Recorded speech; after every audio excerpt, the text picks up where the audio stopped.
Good morning. My name is Greg Norman, and welcome to the first show called O-Town, which is a discussion of all kind of things Ortonville. We are with Matt Jenkins, who is the Downtown Development Authority Executive Director. Yep. And we're going to talk a little bit about what's going on in Ortonville. Yeah, it's a beautiful day in downtown Ortonville. And before we get into the meat of our conversation, if I could, beautiful day suggests that spring's turning into summer. And I really want to give a shout out to Wojo's, the greenhouse. They provide and maintenance all the flowers in our downtown planters. They do an awesome job, and I just want to recognize that. We should also mention that they have been doing some fundraising for the schools. We've been advertising that on the third, fourth, and fifth, so we want to thank them certainly for that. Absolutely, and even last weekend was a fundraiser for Brandon Groveland Youth Assistance. So they're very supportive of the community. It's hard at the moment to think about summer when it was 91 on Sunday, and I think it's 67 today. I'm not sure what the temperatures are, but it certainly changes from that standpoint.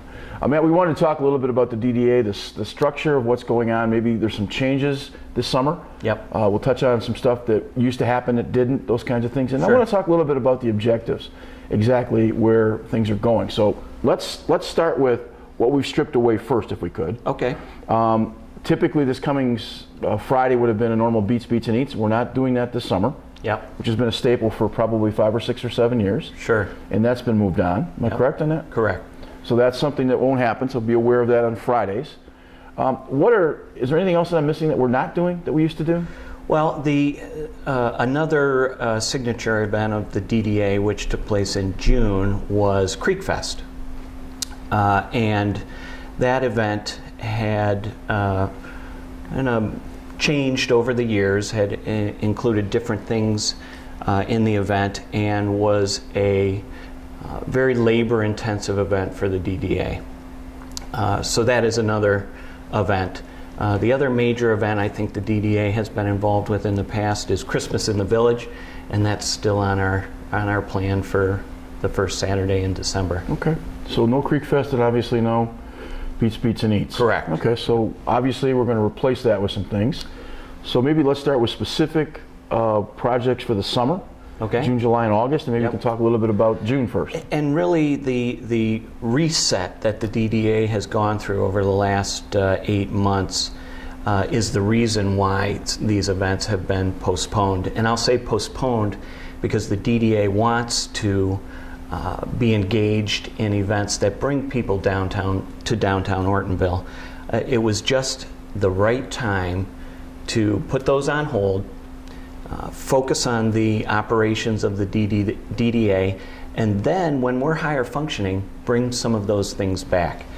In the interim, one of our focuses is on providing value to our downtown merchants. So the DDA is made up of 4 committees, and the committee that really focuses on bringing value to our merchants is our Economic Restructuring Committee. They have a couple things that they're working on right now, including a Shop Local initiative, which I can't wait to be able to share that. A little too early to share that with everybody, but I can't wait to share some of that with everyone. And creating a business incubation program.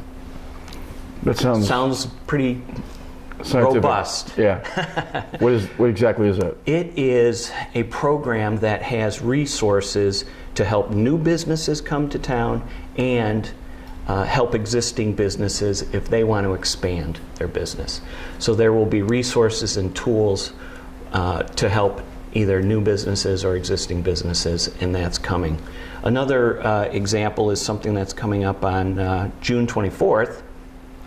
We are welcoming a new business to the community, the Fit Body Boot Camp. They'll be located right at Mill Street and M15. And they are a training facility that focuses on high-intensity workouts with personal trainers that actually lead the workouts in a group setting.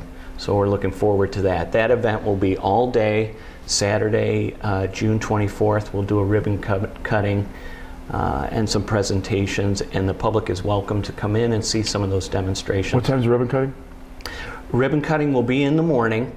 We're looking at sometime between 10 and noon. Don't have a specific time on that just yet. Okay. But certainly we will be getting that out. Boot camp's something I can use. Get ready for summer. Yeah, I'm a little scared about going in there, but we'll see. Yeah, from that standpoint. Sounds like when you say reset, and I'll use a different word, it is an absolutely a reset, but it sounds like maybe trying to figure out and build a better model and start from scratch instead of a hit and a miss and it works and it doesn't work. You put a foundation in that lasts longer than maybe the hit and the miss. Is that a fair characterization? That is fair. And the events, one of the objectives of any DDA is economic development. The events can serve to bring economic development to the community as long as they're done right. And that's what we really want to do is moving forward, we want to enhance the events that we've done in the past and really bring economic development to the downtown. I don't want to talk specifically about increment financing, which is the mechanism that DDAs are financed by, but what kind of dollars are we talking about for your agency for the area? Specifically, and we're actually going through the budgeting process right now, so we're looking at the tax dollars. We receive tax increment financing from village tax and township tax. The total for the year, and these are not down to the penny, they're right. approximate numbers, but it really is shy of $80,000. Okay, so you should put in perspective that $80,000 isn't $2.6 million. Right. It buys $80,000 worth of goods and services. Correct. And that's a lot of money, to say the least, but it's not buckets. Well, we certainly want to use it in the most efficient right. way. Sometimes I think people think there's more money available than is, and I think that's the reason I'm pointing this out, is that you're doing what you have with the amount of money that they're given through increment financing, which is nothing more than recapturing additional tax dollars that are in terms of raising from one year to the next. But I sometimes think when you talk to folks, I think they think there's a lot more money involved than there's really there. Well, and the perimeter or the dimensions for the DDA are very unusual, and I think people would be surprised if they see what the DDA district is actually comprised of. And I'll just give you an example. Our district consumes the downtown area, the merchants downtown and the municipal buildings, and then we capture the group of businesses right at Mill and M15 on the east side of M15. But as our lines go out Mill Street, they do not capture any of the residential homes going out Mill Street. So those residents are not paying into the tax capture. And you should point out the west side of 15 is Groveland Township. Correct. So that's the barrier from that perspective. And we even go down, same sort of thing, we go down South Street, we do not capture past the fire station and For the Love of Local and our two chiropractors right there, and the funeral home. After that, we do not capture any of the residents until we get to the end of South Street, and we capture Tom's Market, A&W, the bank, Oxford Bank, and so forth. Literally dozens of businesses as compared to hundreds of businesses. Some DDAs are much larger. Yeah, and I think that's an important point to make, because you could do a treescape, and that could be 40 grand. Yeah. Without even looking sideways. Trees for major areas, as a lot of communities have put in. Clawson just put in 8 trees in downtown Clawson to the tune of about $37,000. The only reason I saw this in the Oakland Press. But that was like part of it was a gift, and part of it was granted from the DDA. But that's $36,000. Sure. Their budget is 18 times larger than yours. If you took $36,000 for 8 trees out of your budget, that's almost half. Yeah. So it does change the parameters from that perspective. But I'm glad you said streetscape, because that is on our list. That's one of the objectives of our design committee, is to look at, and it may not be a 12-month streetscape, it could be a 36, 3-year, 5-year plan to modify the streetscape here in downtown. Has the recalculation, you being in it and around under a year at this point, has the recalculation taken more time than you thought? I would say yes. And to be quite honest, our board, the volunteers that serve on the DDA board, are awesome. They're very aggressive people, and I think at times it's a little uncomfortable for us to stick to the planning and not get to the execution, right, because we really want to see the results of some of this planning. But it's also smart to be thoughtful in your planning, so if you're building a foundation, it doesn't become a shoot yourself in the foot process, which a lot of, not just here, but a lot of places, that's sometimes you want to see it in front of you because we're so instantaneous, and sometimes when you have to build a plan that's going to last a while, it does take some thought. Yeah. So. Yes, and it is a good idea for us to take our time, plan well, so we can execute well. Okay, now you mentioned that, let's get back, kind of backtrack a little bit. You talked a little bit about the boot fitness company coming in. Yep. So the next, I think, objective then would be 4th of July fireworks? Actually, it's the day before. It's Friday, June 23rd, will be the Ortonville fireworks. And if I could mention, Friends of Amos, which is a local nonprofit organization that was started by the DDA in 2014, really hasn't had any signature efforts or initiatives until this point. And with the Chamber of Commerce dissolving earlier this year, this was an opportunity for Friends of Amos to step in and say, we will chair and maintain the Ortonville fireworks. For me and for the viewers, who's Amos? Well, Friends of Amos suggests Amos Orton, the founder of Ortonville. Oh, okay, got it. But also, sense. I thought maybe it was an acronym, but it's not. It is. Okay. Always making Ortonville strong. Oh, wow, Yep. That's really cool. Yep. So that really is. Is that new? 2014. Okay. But like I said, they really haven't had any initiatives or activity to create a wow, and so we're hoping the fireworks is that. So this is kind of the first step into the open, into the light, so to speak. Yeah. Because I hadn't heard Friends that. of Amos has another one coming. Okay, which is? In July, we will be doing the Hometown Heroes packing party, where we will be packing miracle boxes for men and women serving overseas. Which was a staple of the original Beats, Beats, and Eats. It was at Beats, Beats, and Eats the Friday closest to July 4th. It is in honor of Joseph Miracle, Private First Class Joseph Miracle, who lost his life fighting for our freedom July 5th, year 2007.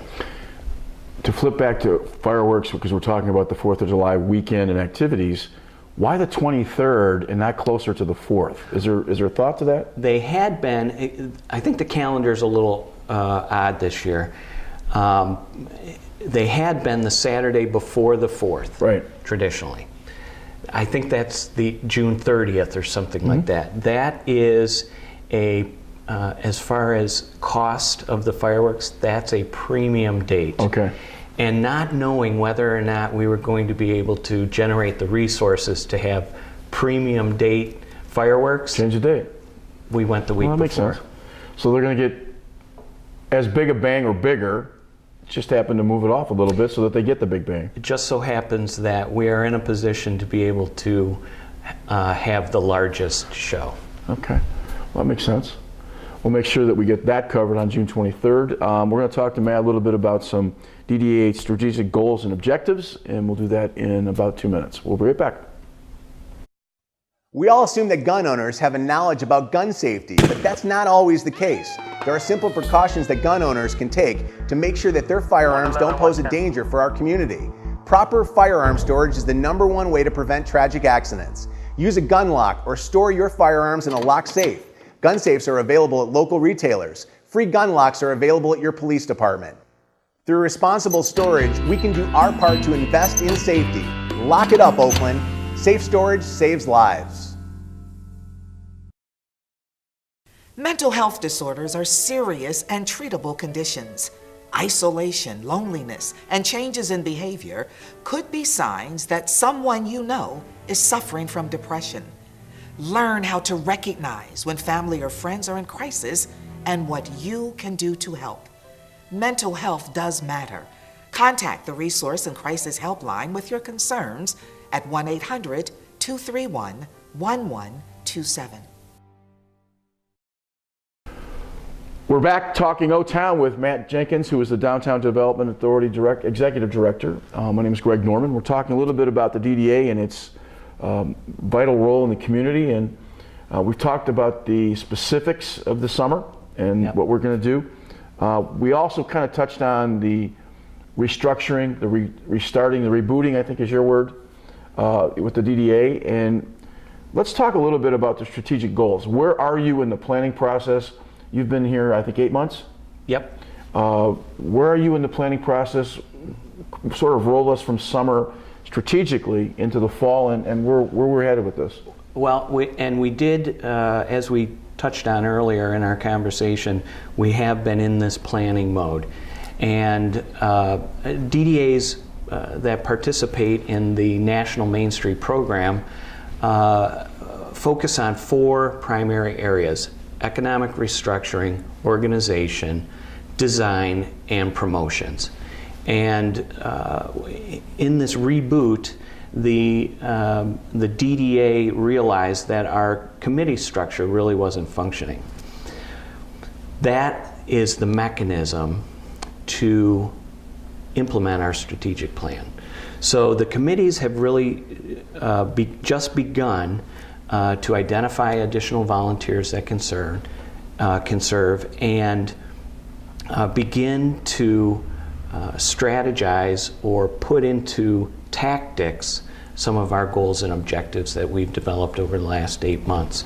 So they're starting with a couple because there's a laundry list of things each of them can do, but we're focused on a couple initiatives in each of the committees. We want to move those along, create some excitement, maybe some small victories, and then we can continue to grow and do more things. You say 4 committees. Do you divide your financial pocketbook up 4 ways equally, or depending on projects? How does the money get distributed? It really depends on the projects and initiatives. Each of the committees has a budget amount that they're allocated each year, but it can fluctuate based on the cost of the project, organization's priorities, and yes, cost of project. Of those 4 bodies, organizational bodies, is there one more important than the other? And my point to that is, does promotion more important than bricks and mortar? Do you guys look at it that way? Well, I'm not trying to put anybody, that one group is more important than another, but ultimately that really kind of comes down to it. I would say the types of things that the committees work on will dictate and importance. So, for example, if we get into we will be getting into a streetscape initiative, that may cost a little more than the organization committee working on this new multi-organization group called Powered Locally. Right. The question that hits me at the moment is, what do fireworks cost nowadays? I'm just curious what fireworks cost. Our goal going into it was $11,000, which would provide us somewhere between $8,000 and $10,000 worth of fireworks, and then some additional expenses, marketing expenses, the porta-johns out at the middle school and high school, etc. When you say $10,000, the reason I'm asking it is because we're talking about where the money goes. So if you spend 10 grand out of 80 on fireworks, now you're going to get donations, and I get that part of it.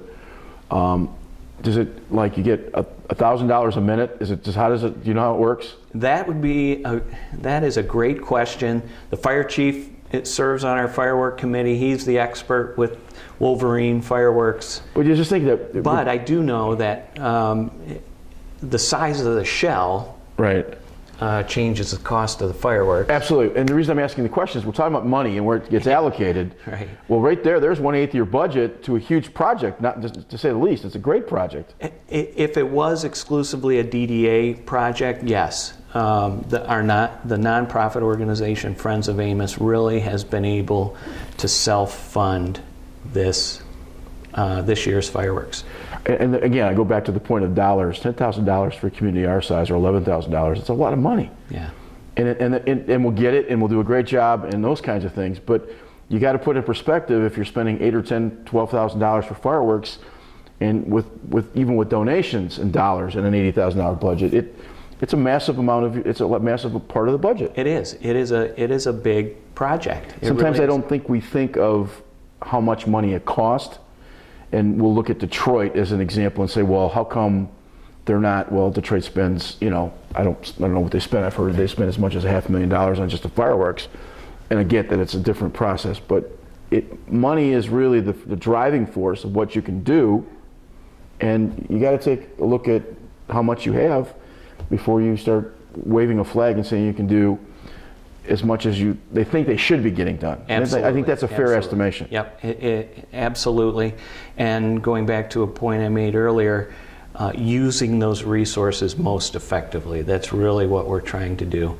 But on the flip side of that, some of this planning that we're doing, the objective is develop initiatives, develop projects that we can seek out grant funding for. So, and you can't just say we want to do X and go get a grant. There really is some due diligence and some planning involved prior to asking or applying for grants that could be available. DDA typically gets how much grant money per year? Does it vary? Very little. Very little. Okay.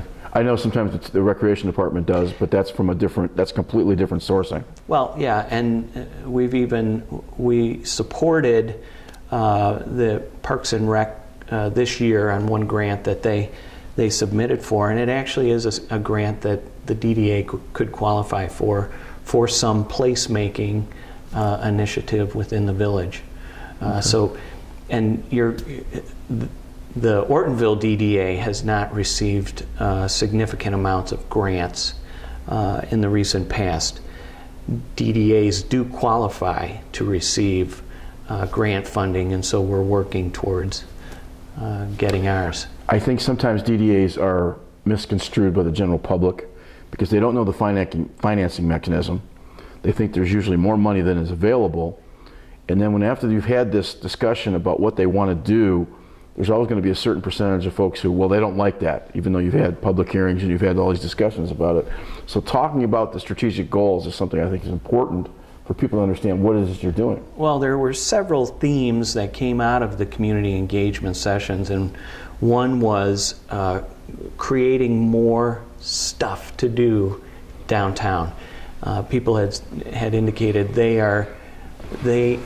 and the exercise that we went through with community members was to say, identify some places that you like to visit, that you like to go, and then why. And what it came down to, or one of the things it came down to, was people like to go somewhere. If they don't live there, they like to go somewhere, park, and then have lots of options. And so the idea is, what options can we provide them as far as public spaces? Right. So that's one of the main themes. Another is our mix of businesses. Now, we do have some vacant storefronts downtown. We do. We've had some development denied by the county because septic won't handle that type of business.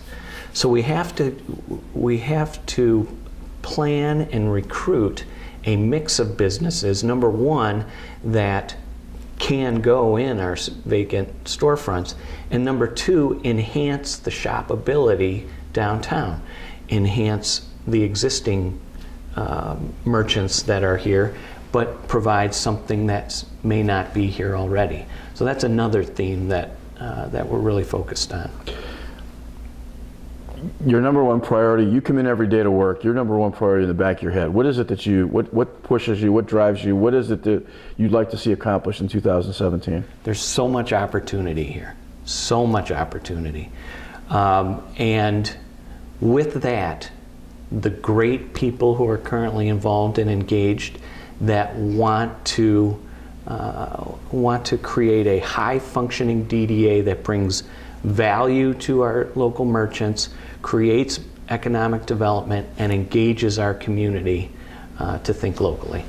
I don't want to think you stay up at night because of your job, but what keeps you, what makes you work the hardest? Maybe that's a better question. I think you touched on it already when you asked about the patience, having patience, really focusing on developing a great plan and then executing it, because we are so eager and it's very difficult not to jump and go. We're in a world of instantaneous gratification, and that doesn't change anything. And I think it's a natural reaction. We want to do. We want to provide what the DDA is supposed to provide for this community. I come from the sports side as a coach, and it's amazing to me, and there's now high school coaches being fired because they're not winning seasons. High school coaches, it's filtered from, you expect it at the pros, you probably expect it at college, it's big dollars, but high school coaches with almost winning records are being let go because they're not winning. Right. It goes back to the mindset from that standpoint. Is there anything I haven't asked about what you'd like to talk about? I always end every interview with that question because I may have forgotten something. There's a lot, but one thing that we didn't touch on yet is a new group. We're calling it Powered Locally, and it is an invitation to all groups serving Greater Ortonville to come together on a regular basis to collaborate, to communicate, and to essentially help each organization be higher functioning. We had our second meeting of this group last night. We've engaged, lots of different groups: Lions Club, Masons, youth assistants, OSEF, schools, faith community, business community, the municipal community. And the idea is, let's help each other be higher functioning. Let's collaborate. And it really was another one of the themes that came from the community, and the community said, there's not enough communication, there's not enough collaboration. And that really is part of our organization committee. Is trying to get this group off the ground. No, because it gets everybody talking with everybody, obviously, and it sounds like a simple thing, but I think one of the things that you could argue around here is that sometimes the right hand and the left hand don't necessarily meet in the middle, and being able to talk to each other would seem to me would solve 50% of your problems. Just be talking to each other, and then it lends itself to go beyond just the business aspect. It could involve the school. It could involve a variety of charities. It's a really smart idea. The conversation last night was outstanding, and it was a lot of brainstorming about how we can help each other and how we can essentially serve each other. And then what does that do? It serves the greater community here and does things for the residents and the business owners and everybody. Well, cool. Yep. Well, we'll definitely see you for the Fit Body Boot Camp opening on the 24th. 24th, my apologies. That's Saturday, June 24th. Yep. Sometime in the morning, they'll be between 10 and noon. Yep. A ribbon cutting. I've got fundraising in my head because we've been talking about DDA and all the things that go with it.